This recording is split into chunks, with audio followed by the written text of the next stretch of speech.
Knowledge চ্যানেলে স্বাগত জানাচ্ছি। আজকে আমি পঞ্চম শ্রেণীর 69তম ক্লাসটি নিচ্ছি। আজকের ক্লাসে আমি শেখাবো চিত্রলেখ কি করে তৈরি করতে হয়।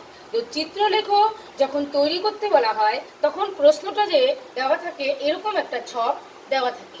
এই ছকের উপর ভিত্তি করে চিত্রলেখটা তৈরি করতে হয়।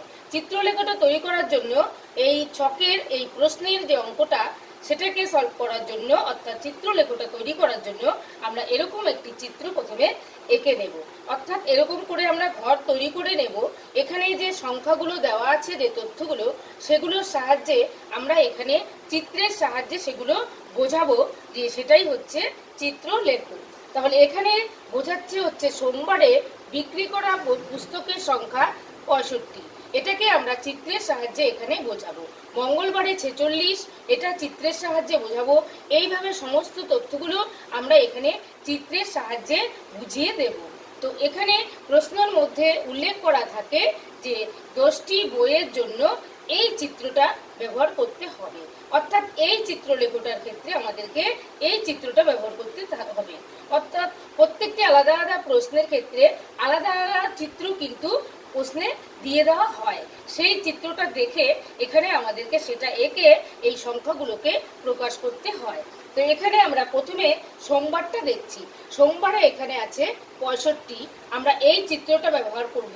এই চিত্রের প্রত্যেকটির মান হবে 10। 10টি বইয়ের জন্য এরকম একটি করে চিত্র ব্যবহার করব। তাহলে এখানে 65টি বই আছে, তাহলে 10টা বইয়ের জন্য যদি একটি চিত্র এরকম ব্যবহার করা হয়, তাহলে 65টির জন্য আমরা কয়টি চিত্র ব্যবহার করব? 6টি প্রথমে ব্যবহার করব, তাহলে 60 হবে। এবং তারপর আরো 5 আছে, তার জন্য আমরা অর্ধেক চিত্র ব্যবহার করব। তো আমি প্রথমে একে দেখাচ্ছি। এই রকম চিত্রই আমরা এখানে আঁকব।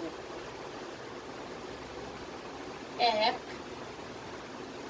2 3 4 5 6, 6টা মানে 10 10 করে 60 হলো। আমাদের করতে হবে 65।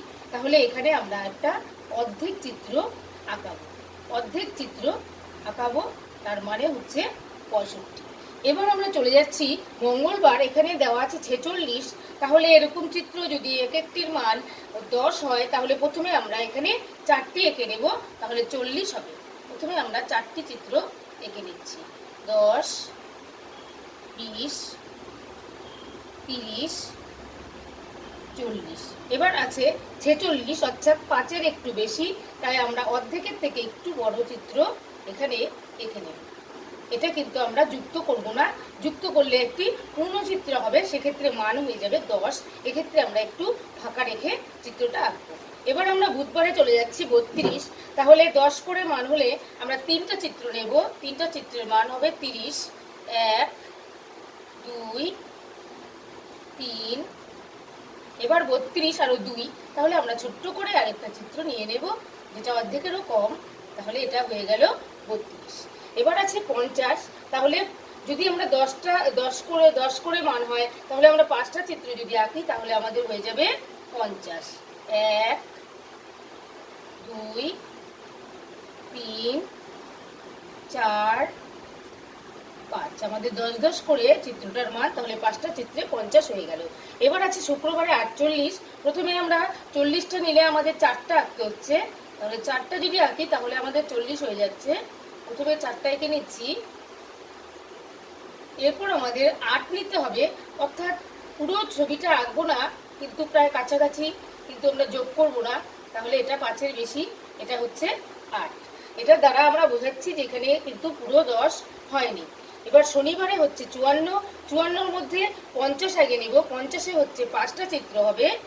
5 1 2 3 4 5, তাহলে হয়ে গেল 50। এবার আছে 4, 4-এর জন্য আমরা 5-এর থেকেও একটু কম, অর্থাৎ অর্ধেকের থেকেও একটু কম একটু চিত্র এঁকে দেব, তার দ্বারা বোঝা যাবে এটা হচ্ছে 54। এইভাবে আমরা যে সংখ্যাগুলো দেওয়া থাকবে সেগুলোর সাহায্যে, সেই তথ্যগুলোর উপর ভিত্তি করে আমরা ছবির সাহায্যে এই চিত্রলেখগুলো এইভাবে শিশুদেরকে আঁকতে শেখাবো। আজকের এই ক্লাসটি ভালো লাগলে লাইক করবেন, কমেন্ট করবেন, শেয়ার করবেন এবং আমার পরবর্তী ক্লাসটি পেতে আমার চ্যানেলটিকে সাবস্ক্রাইব করে আমার সঙ্গে থাকবেন।